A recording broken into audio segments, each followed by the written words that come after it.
A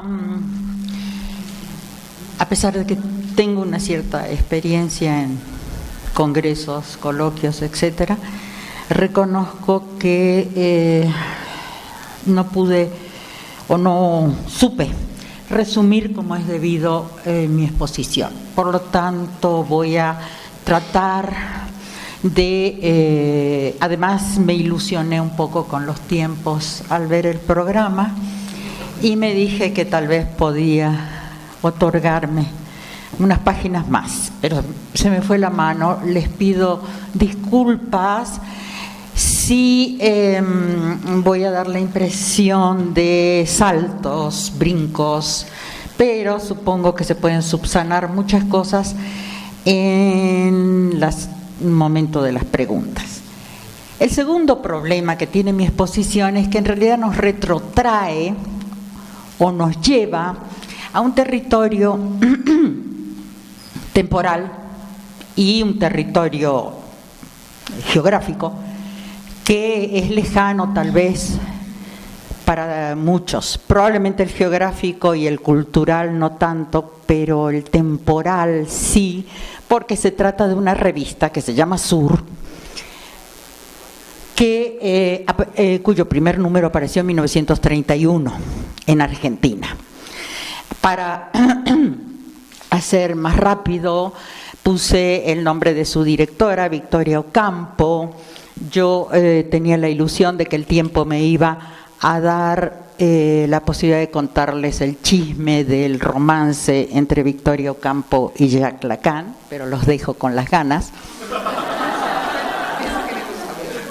Sería la parte que ustedes querrían saber, rápido. En la correspondencia es muy frívolo esto, perdonen. Ella nació en 1890, fue una señora perteneciente a la más alta oligarquía argentina, muy bella, imponente, de muchísimo dinero, y funda esa revista. Esa revista tiene ese nombre que es programático, pero que confirma en cierto modo justamente, más que confirmar, que se presta para todas las críticas que nosotros haríamos sobre esa obediencia excesiva a Europa del Sur. Es decir, la revista, como muchos de ustedes saben, seguramente muchos han oído hablar de ella, ha sido considerada como una revista europeísta, tornada constantemente hacia Europa y sus novedades. Como ustedes saben, fue lo que podríamos llamar hoy la revista de Borges, es decir, Borges comienza allí a escribir algunos de sus textos más importantes y durante toda su vida y la vida de la revista escribió algunos de los textos más importantes por las características que tuvo, y ya van a ver al final por qué. Borges siempre fue bastante marginal. En las últimas páginas, aparecía en las últimas páginas, pero en fin, me hubiera gustado contarle muchos más detalles. Pero bueno, solo para el chisme, en el año 1930, 11 de enero, una carta a su hermana Angélica. Como ustedes saben, Victoria Ocampo a su vez es hermana de Silvina Ocampo, la mujer de Bioy Casares. Anoche comí en lo de fulano con Fargue, divertido pero me revienta. Rivière y un muchacho, Jacques Lacan, de quien me estoy haciendo a pasos agigantados muy amiga. Y sigue una historia de idas y vueltas que dura bastantes meses en el romance. En fin, siento mucho. 1929, finales de 1929 y 1930. No te hagas ilusiones, es una editorial sudamericana argentina. La presto después si me lo cuidas y se pasan las fotocopias del chisme. Bueno.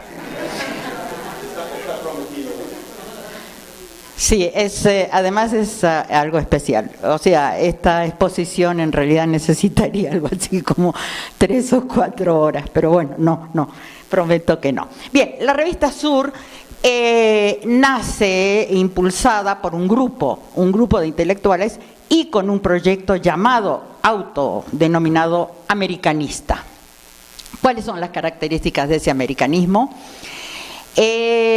Son sin que se presente ni con declaración de principios, ni con, porque es un caso muy especial,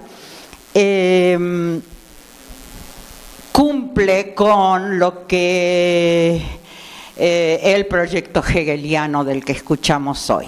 Es decir, América es un continente vacío, los pueblos americanos que existían sucumbieron al espíritu cuando los conquistó Europa. Estoy resumiendo mucho. La revista se propone tender un puente entre ese vacío, que no era tal, por supuesto, en el trabajo que yo hice tengo pruebas, y llenar ese vacío con el aliento que llegue de Europa, el aliento cultural, por supuesto, la espiritualidad europea. Ya aparecen en la revista largos debates entre dos problemas del continente. El primero es la parte del continente sudamericano que da al Atlántico, que es un caso especial. En todo caso, en el caso de la Argentina, por las corrientes inmigratorias, por supuesto en una parte de la costa del Brasil, en Uruguay y en Chile, como ustedes saben, fue un fenómeno de aluvión. Es una palabra despectiva que usó la oligarquía misma que había impulsado la inmigración europea masiva. Al mismo tiempo se asustó después de los resultados y lo empezó a llamar el aluvión inmigratorio despectivamente. La revista no participa explícitamente de esa posición, aunque sí hay uno de los colaboradores más importantes, que es Eduardo Mallea, que sí lo hace. La revista entonces se propone en sus debates, la revista dura hasta 1970, es impresionante, en una publicación regular, y hasta los años 1990, avanzados, ya irregularmente. Acá tienen uno de sus ejemplares más antiguos, que en este caso tiene casi la consistencia de un papiro egipcio. Es mío, yo trabajé en ella largo tiempo, y este es un ejemplar ya de 1966 con una gran evolución en su americanismo y en sus concepciones. Ahí ya figura, por ejemplo, Octavio Paz y una gran cantidad de americanos. En sus primeros números, las colaboraciones eran europeas o de inspiración europea. Entonces, dos cosas o tres. La primera, la división en América entre un costado oriental, que sería el que está alejado del Atlántico y en el cual entrarían todas las repúblicas americanas más típicas que conoceríamos, es decir, Perú, Bolivia, etcétera, que es un desierto, así lo ven, es un desierto espiritual. Es decir, Victoria Ocampo hace un viaje desde Nueva York a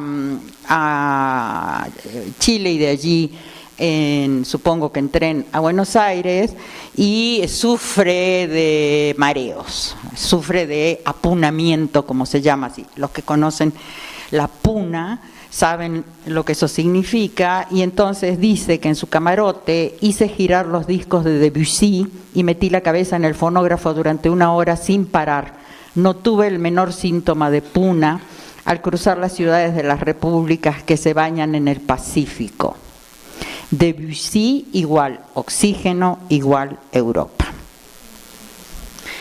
Por supuesto que esta posición está representada en toda América Latina. Menciono solo a Germán Arciniega. No me voy a extender, mi trabajo es largo y lleno de detalles, pero todos ustedes creo que participan de ese ambiente cultural que, en cambio, las ciudades que están, como Buenos Aires, como Río de Janeiro, como Montevideo, que están del lado del Atlántico, en cierto modo, están separadas solo por el charco, como lo llamábamos, de Europa.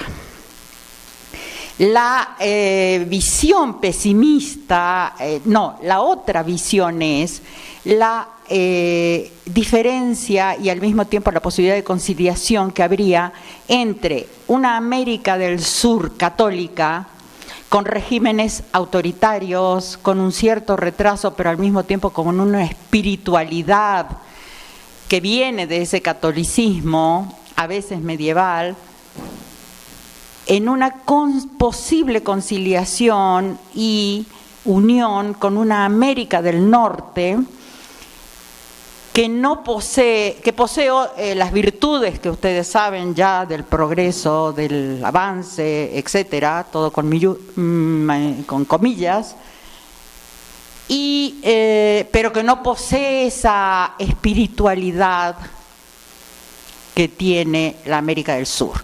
El representante de esa corriente es un hombre que en su época fue muy importante y que hoy está olvidado por muchas razones, entre otras porque fue uno de los raros intelectuales norteamericanos que siguió siendo de izquierda hasta los años 60, que es Waldo Frank. Probablemente muchos de ustedes lo conocen. Por ejemplo, en 1939 acompañó a Cárdenas en su gira por Yucatán y en 1960-61 fue uno de los rarísimos intelectuales norteamericanos, sino casi el único que apoyó a Fidel Castro y viajó a Cuba y estuvo con Fidel Castro. En fin, ese es un tema de monografías y tesis en las universidades norteamericanas de esas historias subterráneas. Entonces, la polémica norte-sur se da con la posibilidad de la conciliación con Estados Unidos. Efectivamente, la revista es una de las primeras revistas en América Latina que empieza a traducir y difundir autores en los años 30 y pico, como Faulkner.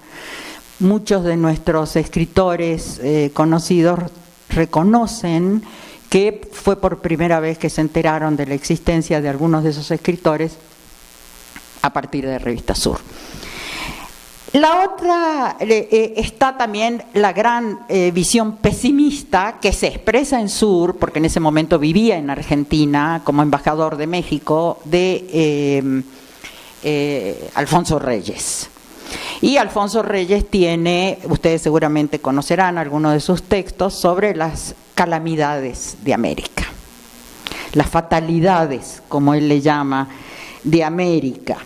Es decir, toda esa desconsoladora lista de problemas que trajo la conquista, y él es un partidario todavía del vacío, entre comillas, del vacío de América. El otro representante que viene porque una de las cosas que hacía el Grupo Sur es que traía a personajes, conferencistas, intelectuales, en aquella época muy conocidos, para algunos de ustedes tal vez hoy olvidados, no Ortega y Gasset, evidentemente, pero sí Kaiserling, por ejemplo. Ortega y Gasset, por ejemplo, viene a la Argentina traído por el Grupo Sur y tiene, por supuesto, la visión absolutamente pesimista. Por ejemplo, en un artículo que se llama La Pampa, puntos suspensivos, promesas, desarrolla la idea de la invisibilidad de la Pampa. Es decir, todos estos personajes hoy nos parecen como unas especies de charlatanes de feria. Ortega y Gasset particularmente, yo no le tengo un aprecio muy grande como se habrán dado cuenta. Entonces, en general en la Argentina hubo problemas con él. La invisibilidad de la Pampa, la influencia que tiene sobre los criollos, sus habitantes, su vida no tienen consistencia, se han evaporado sin que lo adviertan, las promesas de la Pampa no se cumplen, las vidas de los que las habitan son vidas vacías y abstractas. Es decir, venían 15 días, 20 días y observaban eso y sacaban esas conclusiones. Son los años 30, es decir, piensen en el peso de ese tipo de ideologías esencialistas que por otra parte venían de Europa. Es decir, el país invisible, de derecha por supuesto, la influencia de Morraz y de Peggy, con el país invisible, el país perdido, el país del pasado, trasladado a América, pues era el vacío, la pérdida, lo que no se había logrado, lo invertebrado, como dice Ortega. Se necesita llenar ese paisaje vacío para que adquiera vida por fin. Y en El hombre a la defensiva, una crítica durísima al carácter argentino. Por un lado, tiene el país un estado excesivamente fuerte y presente, y por el otro, los habitantes son hombres a la defensiva. Siempre son hombres, no hay mujeres, las mujeres llaman a ver cómo aparecen. Es decir, se trata de personajes herméticos que no se abandonan, que tienen temor a ser despreciados. Esta actitud a la defensiva obliga al argentino a no vivir, ya que vivir es dice Ortega textualmente, ya que vivir es una operación que se hace desde adentro hacia afuera, es decir, siempre la espiritualidad abstracta. En otras palabras, se trata de alguien inseguro e inquieto, que no siente su conciencia tranquila respecto a los títulos con que ocupa un puesto o rango determinado. La mayoría de estos problemas provienen de los embates de la inmigración.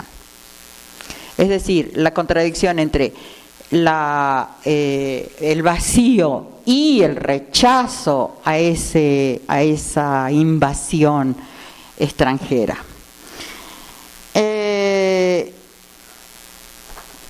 otro personaje absolutamente notable, que creo que aún hoy debe provocar algo así como ataques de hidrofobia a los argentinos a quienes se les habla de él, es un personaje que fue famoso en su momento, creo que Freud lo menciona en algún momento, es el conde Hermann von Kaiserling. No sé si alguno de ustedes lo oyó nombrar. Sí, ¿no? Es el famoso personaje que tenía en Darmstadt, en realidad es de origen lituano, pero de lengua alemana, que estableció una escuela de la sabiduría. Es decir, Freud habla de ella porque hay allí toda una serie de problemas que seguramente tendría que ver con el discurso del amo, pero no me quiero meter en eso porque yo sí tengo una relación morganática con el psicoanálisis. La propia Victoria Ocampo lo trae para que dé conferencias y por supuesto hace el viaje de turismo de 15, 20 días y en unos pocos días descubre las esencialidades del país.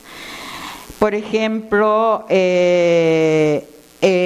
América Latina, sobre todo la América del Sur, es el continente de la primera materia, el continente del tercer día de la creación, son términos de él. Una región primordial, telúrica, mineral y acuática. Digo, yo leí todas estas cosas muy joven en mi país, en el que Kaiserling era un personaje viviente para nosotros por este tipo de actitudes. Y me asombraba porque no reconocía en absoluto nada de eso. Ahora dice lo siguiente: el suramericano, me encanta porque usa la palabra suramericano y no sudamericano, es total y absolutamente hombre telúrico. Encarna el polo opuesto al hombre condicionado y traspasado por el espíritu. textual. A él, a Keyserlingk, todo le parece ancestral y prehistórico en América. El paisaje más áspero o más acuático que en ningún otro continente. Más mineral y orgánico. Más selvático y reptil que en ninguna otra tierra. Además, esas características se reflejan en el hombre americano, expresión orgánica típica del continente. Bueno, no me detengo sobre expresiones tales esencialistas como el hombre americano. Pues tiene la sangre fría y se acerca al reptil.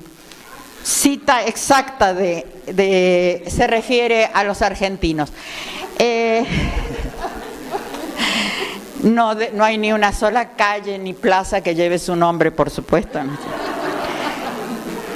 Escribió muchísimo sobre la Argentina, entre otras cosas un famoso libro que se llamó Meditaciones Sudamericanas o Suramericanas.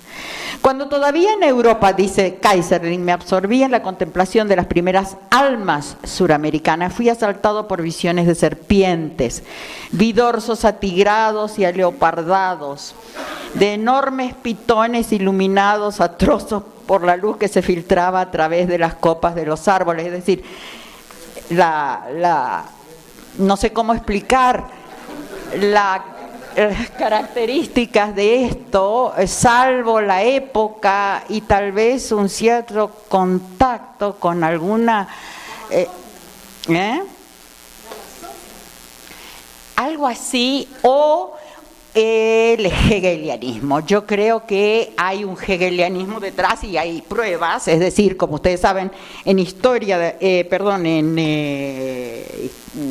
consideraciones sobre la filosofía de la historia, Hegel dice directamente que los animales, las plantas, todo es más pequeño en América, lo cual a mí me dejaba asombrada en aquellos días cuando lo leía, cuando veía el tamaño de nuestras vacas y de los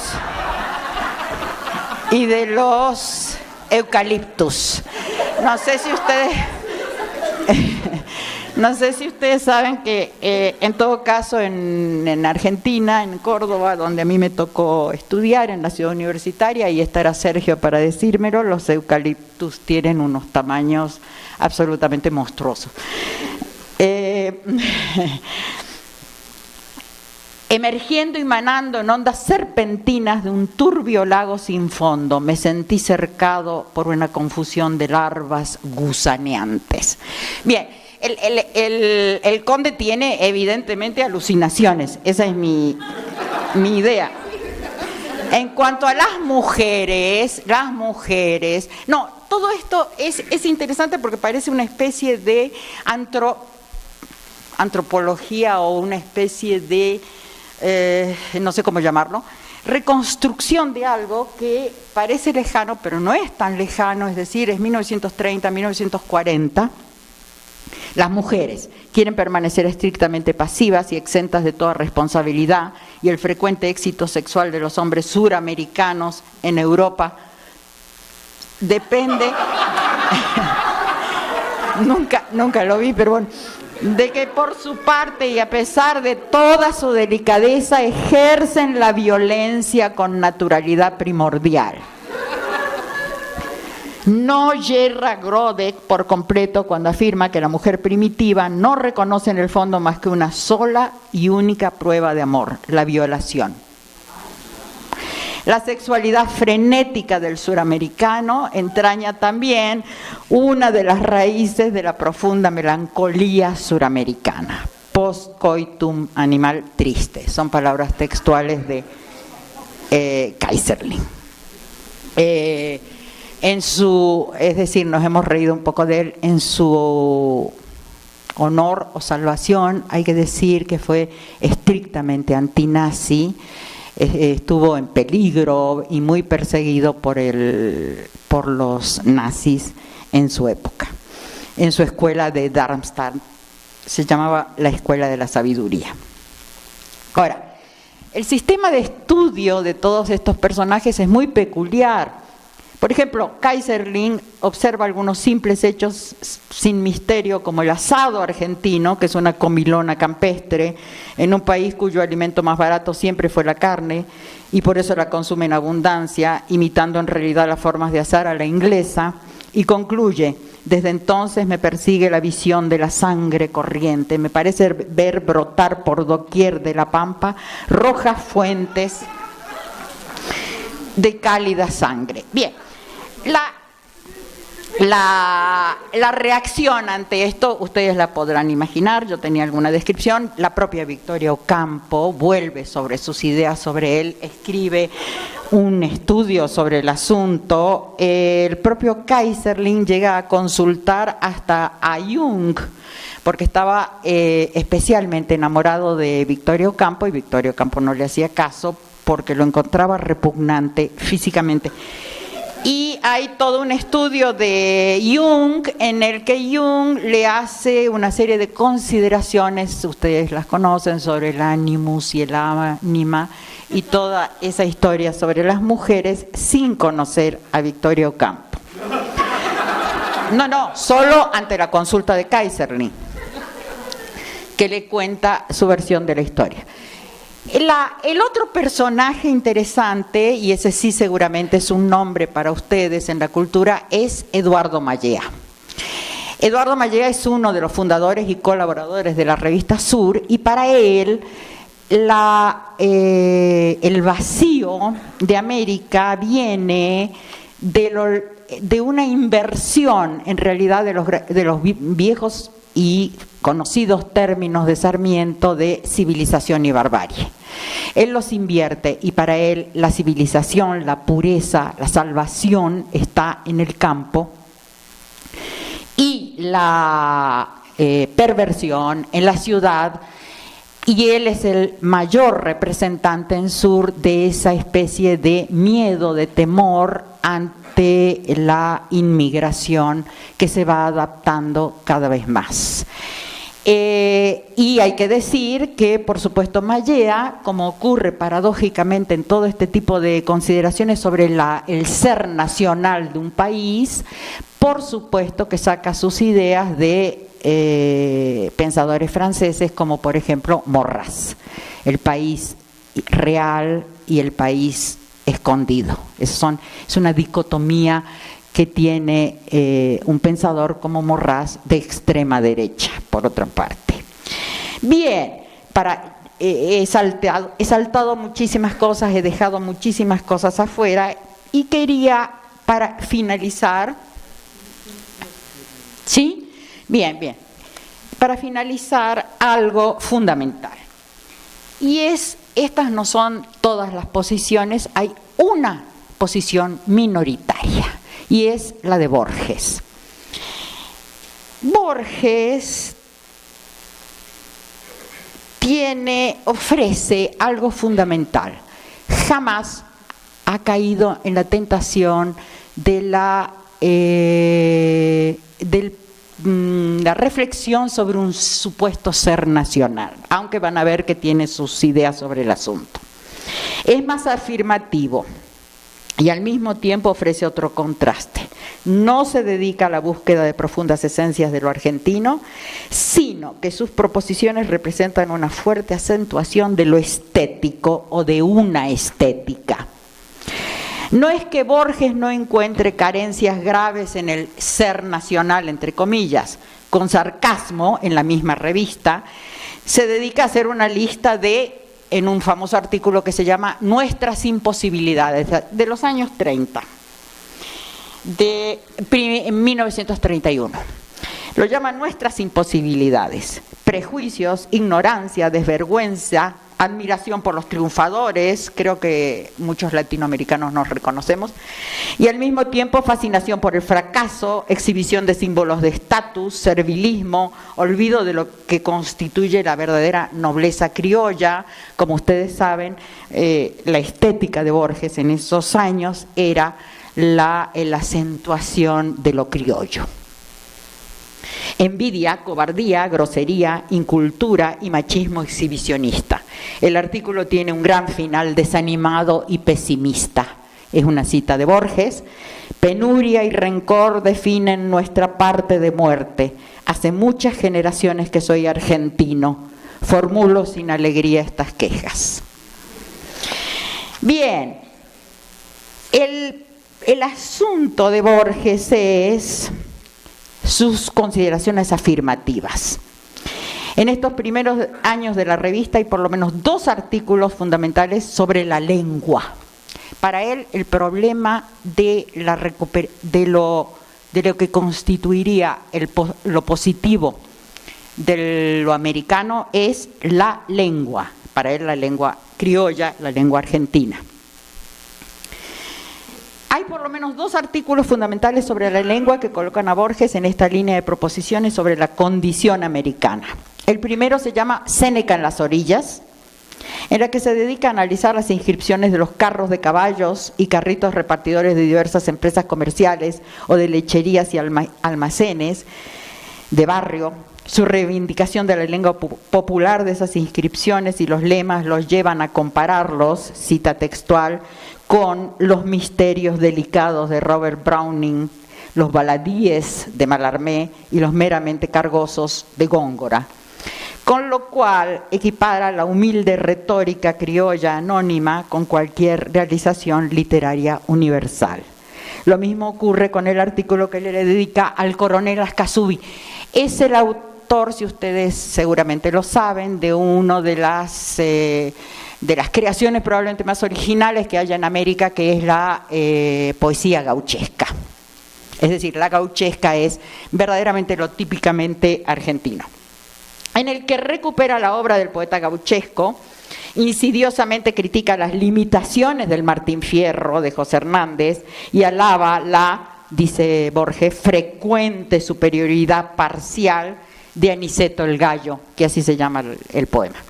Sin renegar totalmente del poema de Hernández, señala las posibilidades de comparar a Ascasubi con Kipling y termina declarando que, cito, basta nombrarlo para estar en mitología de esta esquina de América. Por un lado, indirectamente demuestra que no hay inferioridad en la literatura vernácula y por otro, reconoce su intención de mitificar lo criollo como parte de una saga americana. Finalmente, ya directamente embarcado en la defensa de la lengua nacional, ese es su proyecto. Al revés de Victoria Ocampo, que es famosa por un artículo que ella misma llama Palabras francesas, le dice a un estudioso español de la lengua rioplatense: no menos falsos son los graves problemas que el habla presenta en Buenos Aires. Hago un collage. No he observado jamás que los españoles hablaran mejor que nosotros. Hablan en voz más alta, eso sí, con el aplomo de quienes ignoran la duda. El doctor Castro, que es el autor del libro del que él hace esta reseña, nos imputa arcaísmos. Su método es curioso. Descubre que las personas más cultas de San Mamet de Puga, en Orense, han olvidado tal o cual palabra. Inmediatamente resuelve que los argentinos deben olvidarla también. El español es facilísimo. Solo los españoles lo juzgan arduo. Tal vez por cierta rudeza verbal confunden acusativo y dativo. Dicen le mató por lo mató. Suelen ser incapaces de pronunciar Atlántico y Madrid. Piensan que un libro puede llevar este cacofónico título, y es el título del libro que le está reseñando, La peculiaridad lingüística rioplatense y su sentido histórico. Bien, por su condena a las pretensiones hispánicas e hispanizantes tan caras al nacionalismo católico, Borges retoma una célebre posición del siglo XIX argentino frente al problema. La de Domingo Faustino Sarmiento y la de Juan María Gutiérrez, esos dos sí tienen calles con su nombre. Posición que puede resumirse en 3 puntos. A, independencia intelectual respecto de España. B, autonomía frente a sus tradiciones. C, libertad para el uso de la lengua española. Acá termino y simplemente para mostrarles cómo se distingue enormemente la posición de Borges centrada en la lengua del resto de las consideraciones sobre el esencialismo de América. Gracias.